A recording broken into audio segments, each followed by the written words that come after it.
Hello and welcome to the first of my Q&A videos. So I put out there on my social media that I welcome people to ask me questions and I will do my best to answer them in the format of 5 to 10 minute long videos. So I can't make a huge promise on how long the videos will be because I love talking, I go off on tangents and I blabber a lot. So my intention is 5 to 10 minute videos, but here we go. This is the first. I don't know how well this is going to go. So the first question that I am addressing, excuse me if I look down a little bit because I've just written some notes from the person that sent the email in to me. She is a 63-year-old personal trainer. She has been teaching or being a personal trainer for 38 years, and in the last 2 years this person has got a Baker's cyst behind her left knee. There is no pain, but there is swelling, and for those of you who don't know what a Baker's cyst is, it's a little bit like a bursa. It's a fluid filled sac that presents itself within, in this case, the knee joint, but hypothetically a bursa could present itself at any part of the human body. Commonly they are in knees because commonly knees are sandwiched between two extremely commonly dysfunctional joints, hips and ankles. Knees get the pressure when those two things don't work. So with a Baker's cyst, actually, do I carry on with the rest of the email? Yeah, I'm going to carry on with the rest of the email and then I might take a few steps back. So she's 63, she's been a personal trainer for nearly 40 years. Last 2 years, Baker's cyst swelling has developed behind her knee on the left-hand side. Other things that this person also knows about their body, they have minor scoliosis. So scoliosis is either kind of rotation up of the spine or it's a kind of lateral deviation of the spine from side to side. It's a postural thing, it's a reaction to something that's not happening elsewhere in the body. Other thing that this person mentions is they have their left shoulder higher than the right hand side, and they also have a big bunion on their left foot. So we've basically got here, from what this person has said, 4 clues as to what might be going on in their body. We don't know anything for sure. We have no smoking gun. We have clues if we were building a sort of detective novel around this person who I don't know anything about them. I haven't inspected them or assessed them myself. I haven't seen pictures of them. I don't know what's going on with them. Baker's cyst, left-hand side, minor scoliosis, rotation of the spine that shouldn't be there and can be corrected. Left shoulder is higher than the right-hand side and a big bunion on the left foot. This person says, can you offer advice on resolving a Baker's cyst with a focus on people with bunions? First thing I'm going to say is if you are focusing on the Baker's cyst, you are focusing on completely the wrong thing because we're symptom chasing. Each of the 4 things that I have mentioned are likely to be symptoms. I mean, actually this person says they don't even suffer any pain, but they are signs, they are clues that something is not going right. Because if everything was going right in the body, there wouldn't be a bunion, there wouldn't be a Baker's cyst, and the left shoulder wouldn't be higher than the right hand side. So no, I can't offer you advice on resolving the Baker's cyst because the Baker's cyst is a symptom, and if you focus on the left knee and the Baker's cyst, you're going to get yourself all in a twist because you're going to get really micro focused on that one part of the body rather than looking at how the whole body works as a unit.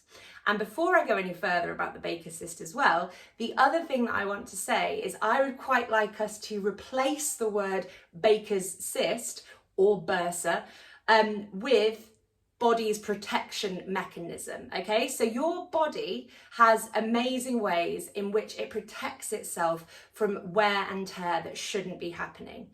If your knee, in this person's case, their left knee, is bearing too much load in a way that the body is not evolutionarily designed to do so, your body has this amazing capacity to react and create a protective layer between the bones within the joint, no matter where that joint might be. So when it comes to Baker's cysts, we don't want to label them as being bad. We're very lucky that we have our Baker's cyst or our bursa because that is your body protecting itself from load that shouldn't be there. So before I go any further to answer this person's question, I do want to say, if you have Baker's cysts or bursas, do not get them drained. I'm not medically trained in any way, shape or form. So take that with a pinch of salt, because I am not medically trained and I'm not pretending I'm not pretending to be medically trained. But if you take away the Baker's cyst or you take away the bursa, commonly performed, people get them drained, you're taking away this protective buffer that your body has spent loads of time trying to build up to protect that knee. So getting rid of the buffer, all it does is it exposes that wear and tear again, and you're going to get the same problem happening over and over and over again. The bursa will get drained constantly, but the problem will always persist because the root cause of the problem has not been tackled. So now to probably get on to answering the question in the way that the person wants me to. The various clues that we have been given tell me something is happening on that left-hand side that is not happening on the right-hand side. That's like fact number one. That's like, that's irrefutable. There is something happening on that left-hand side that is not happening on the right-hand side. And I have to caveat that normally, obviously, when I'm dealing with this kind of information, I've got a body in front of me, I can get the person doing various tests, I can see where their body's weaknesses are, what it can do, what it can't do, etc., to form a bigger picture. But I'm going to make a guess off the basis of the symptoms. So symptoms, not helpful information, but because they're all I've got to work with this email, it helps me build an idea of potentially where my brain would be going if I had an appointment with this person. So the left shoulder being higher than the right-hand side, I would be looking at tracking my eyes further down that person's spine and pelvis and assessing to see whether or not their left-hand side of the pelvis is higher than the right-hand side. Because if a shoulder is like that, more often than not, the pelvis is also like that. So, it's not the shoulder just randomly doing this. It's because the pelvis below it is also lifted. So the shoulder has to follow suit. I could be wrong. And you can get people with like randomly sticky shoulders, but most of the time when you see that elevation on one side and not the other, it's normally to do with following the trajectory of what the pelvis is doing below it. So the left shoulder being higher than the right hand side would indicate to me that the left side of the pelvis is higher than the right hand side. I could be wrong. Second thing, if you've got a bunion on your left hand side but not your right hand side, you are more unstable. Again, this is likelihoods, it's not definite. You are likely to be more unstable through that left leg. So the bunion is caused by firstly, shoes deforming feet, but secondly, it can't always be shoes deforming feet because you wear the same shoes, I would presume, from side to side. So if you've got a bunion that's bigger on one side than the other, that's to do with uneven load through the body. That's why they form differently. No, it's not genetic. I'm not even going to get into that topic. It's a movement pattern thing.